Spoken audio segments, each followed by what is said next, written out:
The weekend getaway was meant to be a chance for old friends to reconnect, escape the chaos of the world.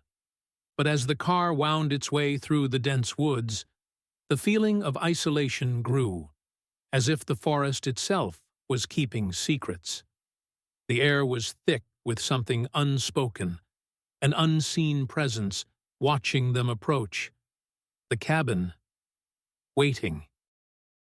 At first glance, it seemed like the perfect place to escape. Remote, quiet, untouched.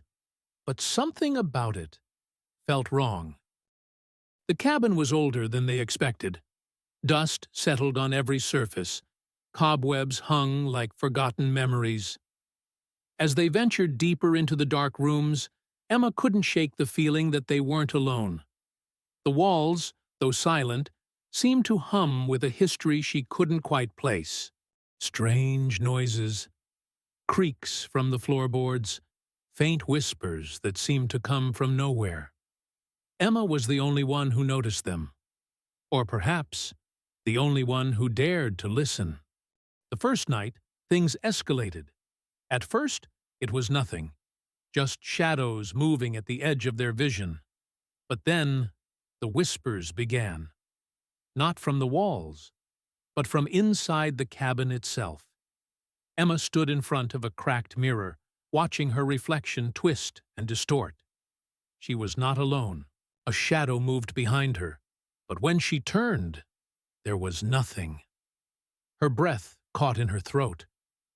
The others didn't hear it. They never heard it. But Emma did, and it was only the beginning. By morning, curiosity led them to the old asylum, an abandoned ruin on the outskirts of the forest. It was once a place of suffering, filled with twisted stories. Some said it burned to the ground years ago, but the past never truly fades.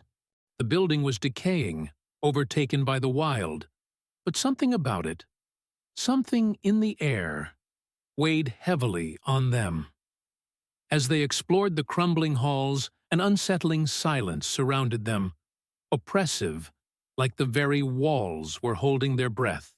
The house had become a prison. The spirits that had once been confined within the asylum were restless, and now they wanted something, someone. Evan was the first to fall. His body jerked uncontrollably, his eyes clouded over as an unseen force took hold of him. His voice was no longer his own.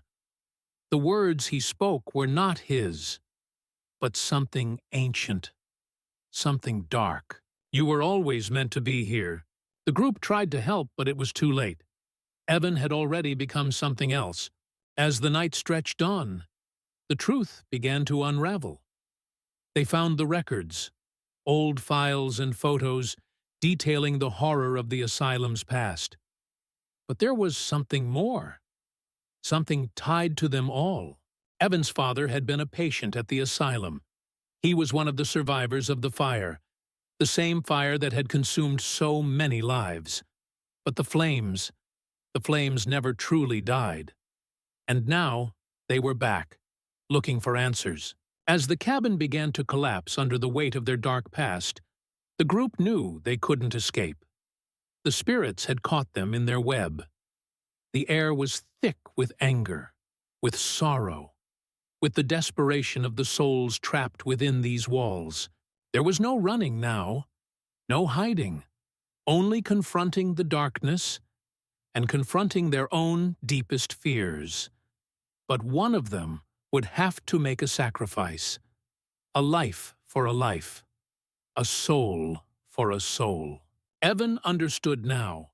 The curse that bound his family to the asylum could only be broken if he gave everything.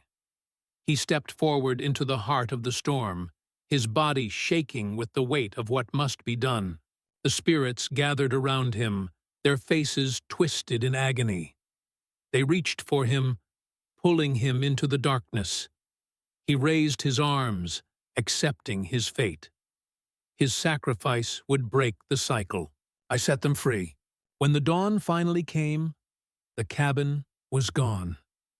The earth had swallowed it whole, leaving only the remnants of what had once been. The spirits were gone. The curse was lifted. But Emma couldn't shake the feeling that it wasn't over. The past had been broken, but something still lingered in her heart. Had they truly escaped? Or had the darkness merely followed them, waiting for the right moment to strike again? She looked at the broken sign of the asylum, now burnt and twisted. The weight of everything they had endured settled in, and she couldn't help but wonder, was this just the beginning? The darkness has only begun to reveal its secrets, but we're just getting started. The next chapter of The Silent Echo will uncover more hidden truths, more mysteries, and more terrifying encounters. Are you ready to face what lies ahead? Don't miss out on the next twist in the story. Make sure you subscribe and join us for the journey. Hit that subscribe button and ring the bell to stay in the loop. This is just the beginning. Fade out with eerie music continuing, then display a glowing subscribe button with a countdown animation to build excitement for the next video.